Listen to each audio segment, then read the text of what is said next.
So my last goal is to work on R. With my ocean theme unit, there are a lot of ways that I could work on R.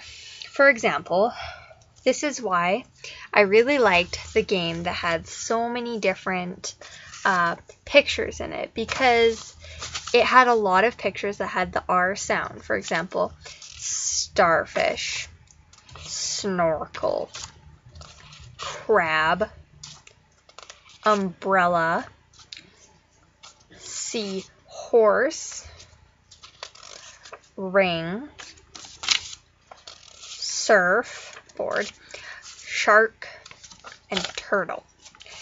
And a good way to work on a child with their R sounds is basically to maybe take out a lot of the cards that don't have the R sound and keep in more the cards that do have the R sound, and really get them to say the words. Like, they would say, I have 19 turtles, and then you could model that for them, cue them for that sound.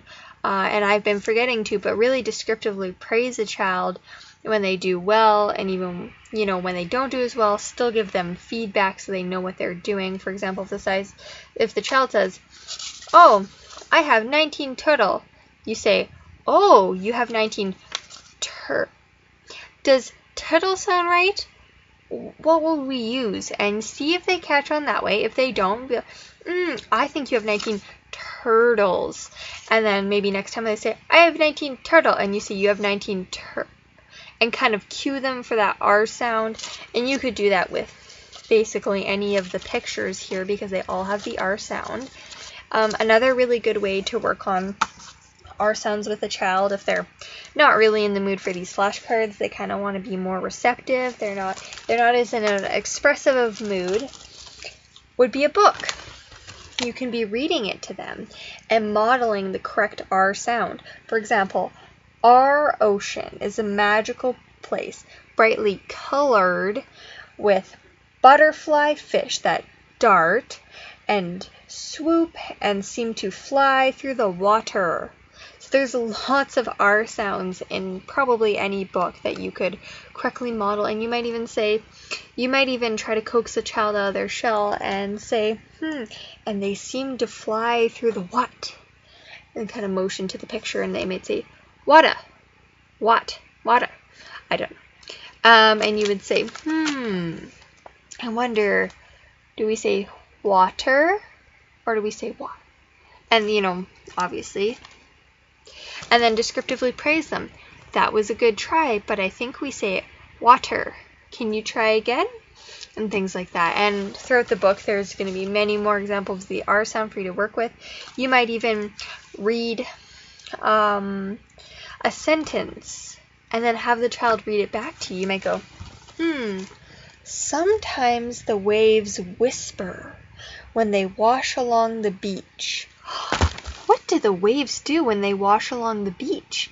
And then the child might say, well, they would say whisper. And, if they even did a good job with that R sound, you would praise them. Oh, that was such a good job saying whisper. That is exactly right. And, if they didn't get it right, you say, You might try to cue them on it first, get them to see if they can realize their own mistake.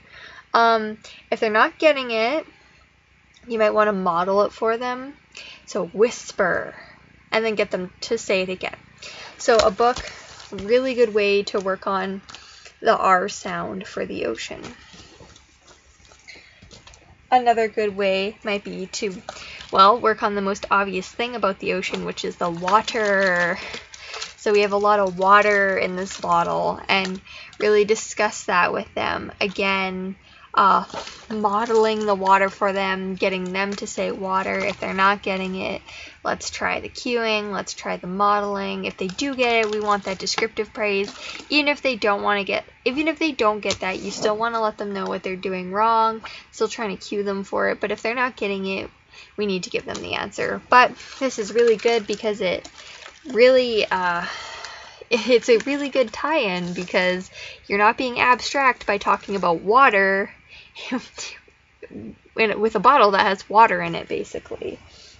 So those are some good activities that I thought that you could use to work on the R sound with a child. And if they do well, and even if they don't do well, we'd probably still want to be encouraging, but if they do really well, you'd have them pick the stamps, and you could even work in a little bit with this end reward. This color blue.